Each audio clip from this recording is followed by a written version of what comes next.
గోస కంటికి కనపడటం లేదా? ఆలోచన చేయాల. ఇలా భారతీయ జనతా పార్టీ కిసాన్ మోర్చా పక్షాన చెప్తా ఉన్నాం, ఖచ్చితంగా ప్రభుత్వం వేసేటువంటి తొలి లాఠీ దెబ్బ భారతీయ జనతా పార్టీ కార్యకర్త మీద పడ్డాకనే ఈ భూములకు వస్తాడు. గుర్తుపెట్టుకోండి, భూములకు రానిచ్చే ప్రశ్నే లేదు.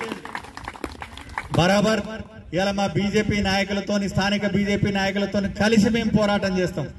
ఎట్లా వస్తారో రాండి, ఎవడొస్తాడో రాండి, భూములకు చూద్దాం. ఏం పరాస్కాలు చేస్తుర్రా, తమాషాలు చేస్తుర్రా? భారతీయ జనతా పార్టీ తరఫున ఖచ్చితంగా ఈ విషయాన్ని జాతీయ ఎస్సీ కమిషన్ దృష్టికి తీసుకుపోతాం. జాతీయ ఎస్సీ కమిషన్ ని జోక్యం చేసుకోమని అడుగుతాం. ఇలా ప్రాథమిక హక్కులకు సంబంధించినటువంటి వ్యక్తులకు హక్కులకు భంగం వాటిల్తా ఉంది. ఇక్కడ ఎట్లా మీరు ఇలా దళితుల దగ్గర నుంచి ఏ ప్రాతిపదిక మీద భూమి తీసుకుంటారు? దాని దగ్గర ఉన్నటువంటి ప్రాతిపదిక ఏంది? ఎవరికి కావాలని 250 గజాలు, 300 గజాలు? ఇలా పచ్చని పంట పొలాలు వాళ్ళు కష్టపడి సాగు చేసుకొని, రాళ్ళు రప్ప తీసేసి బాగు చేసుకొని, రెక్కల కష్టంతో 2వ తరం 3వ తరం సాగు చేసుకుంటా ఉంటే వాటిని వచ్చి మీరు గుంజుకుంటారు. కాబట్టి ఈరోజు పూర్తి స్థాయిలో భారతీయ జనతా పార్టీ కిసాన్ మోర్చా శ్రేణులు ప్రత్యక్ష కార్యాచరణకు దిగుతాయి. గుర్తుపెట్టుకోవాలా. చెప్పారు, ఈ చీయలు తింటోడు పోతే బొక్కలు తింటోడు వచ్చిండు. ఆ టీఆర్ఎస్ తోడు చేయలేదట, వీళ్ళకు కూడా తీరలే. పట్టాలు ఇవ్వకపోగా వీళ్ళకు ఈ భూమి మీద హక్కులు కల్పించకపోగా పన్నులు కడుతున్నామని చెప్తా ఉన్నారు. ఇలా జ్యుడిషియల్ విచారణ జరిపేయాలి. దీని వెనుక ఉన్న పెద్ద మనుషులు ఎవరు?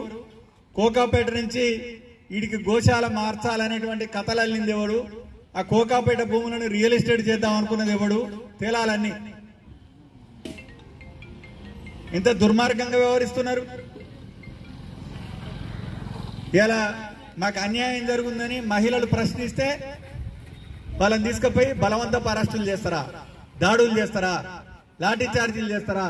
రైతుల మీద అనేక హామీలు ఇచ్చిర్రు. ఇలా పూర్తిగా మీరు చేసేది ఏంది? మీ 18 నెలల పాలనా కాలం చూస్తే ఇలా పూర్తిగా రైతులను ఉద్ధరిస్తామని చెప్పి అధికారంలోకి వచ్చి రైతుల భూములు గుంజుకొని రియల్ ఎస్టేట్ వ్యాపారం చేయమని చెప్పారా మీకు? ఇదేనా ఇందిరమ్మ రాజ్యం? ఇందిరమ్మ రాజ్యం అంటే దళితుల భూములు గుంజుకోవటమేనా? రేవంత్ రెడ్డి గారు చెప్పాలా. ఎనికేపల్లి నుంచి కిసాన్ మోర్చా రాష్ట్ర శాఖ అధ్యక్షుడిగా నేను అడుగుతా ఉన్నాను. వెంటనే ఈ దుర్మార్గమైనటువంటి వైఖరిని మార్చుకోవాలా, విషయాన్ని పునఃసమీక్షించాలని చెప్పి నేను కోరుతా ఉన్నా.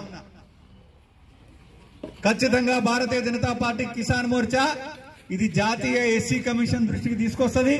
చిట్ట చివరి వ్యక్తికి, దళితులకు న్యాయం జరిగేదాకా భారతీయ జనతా పార్టీ కిసాన్ మోర్చా ఇక్కడ బాధిత రైతులకు అండగా ఉంటుందని తెలియజేస్తూ నేను సెలవు తీసుకుంటా ఉన్నా. ఖచ్చితంగా మనకు న్యాయం జరుగుతుంది. న్యాయం జరిగేదాకా భారతీయ జనతా పార్టీ కార్యకర్తలు, స్థానిక నాయకులు మీకు అండగా ఉంటారు. పెద్దన్న ప్రకాష్ గారు ఉన్నారు, వారి నేతృత్వంలో ఖచ్చితంగా అందరికీ న్యాయం జరిగేదాకా కొట్లాడదామని చెప్పి భారత్ మాతా కీ, భారత్ మాతా కీ. రైతుల పట్ల వ్యతిరేక విధానాలు అవలంబిస్తున్న రేవంత్ రెడ్డి గారి సర్కార్ రైతుల భూములు గుంజు